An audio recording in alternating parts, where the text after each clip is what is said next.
Welcome, everyone. Today, we're diving into a topic that's absolutely critical for adults aiming to boost their English skills. We'll be exploring effective ways to learn English, especially for those who may feel a tad rusty. Since childhood, the focus was mainly on memorizing vocabulary and reading, right? But recently, there's been a shift towards conversational speaking, which is so important because many adults notice their speaking abilities lag if they haven't practiced since their school days. So I'm here to share a complete plan for mastering English through relaxed conversations. Sounds intriguing, right? Yeah, that sounds super interesting. So, what do you think is the biggest reason adults struggle with speaking? Is it just, the lack of practice? Absolutely. You hit the nail right on the head there. The first step I recommend focusing on is English listening. It's crucial to practice conscious listening instead of passive listening. Like when you listen to the radio while distracted by driving, you know? Yeah. I totally do that all the time. It's like I'm hearing it without really absorbing anything. Like, when I eat pizza while watching a movie, and I don't even notice how good the toppings are. Exactly. Just like you might miss those delicious toppings if you're not paying attention. So conscious listening means really focusing on what you hear. And while listening while you sleep can help with subconscious learning, it may not be effective for everyone.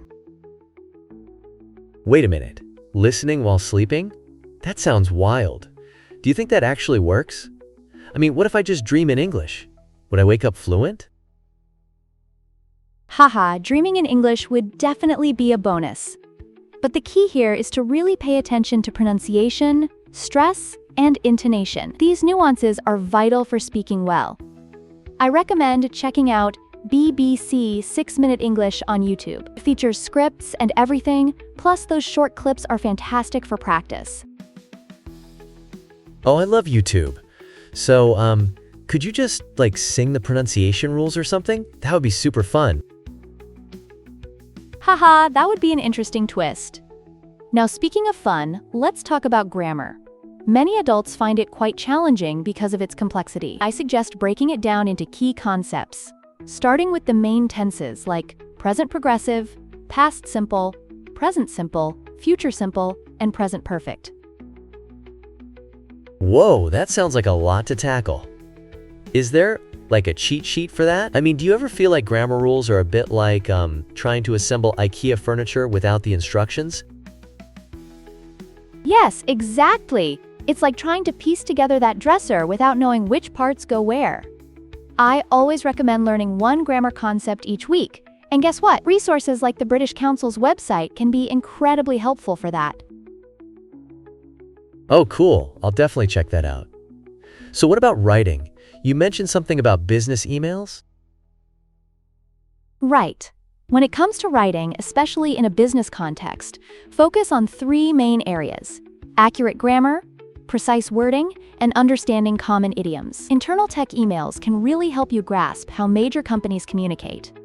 It's like learning the secret language of the corporate world. Ah, that sounds super cool. Do they have some sort of code? If they say, let's circle back, does that mean they're avoiding the topic? Haha, yes. Let's circle back can indeed sound like code for dodging a question sometimes. Recognizing those idioms is so important. Plus, for speaking, you can combine listening and grammar by using platforms like ChatGPT to ask questions about what you've listened to. Oh, wow. So it's like having a virtual conversation partner? That's super handy. Is there a way to, practice with all this in just an hour a day? Yes, exactly. With the right study plan, you can cover all aspects of English in about an hour a day, or even just 1 hour a week if you're super busy. The most crucial thing is to engage with English regularly. That is really motivating. If I can just set aside an hour, that feels really doable. I love that. And if I need to memorize more words or learn other techniques, I'm assuming you've got the resources for that too? Of course! There's always more to explore. Thank you for tuning in, everyone.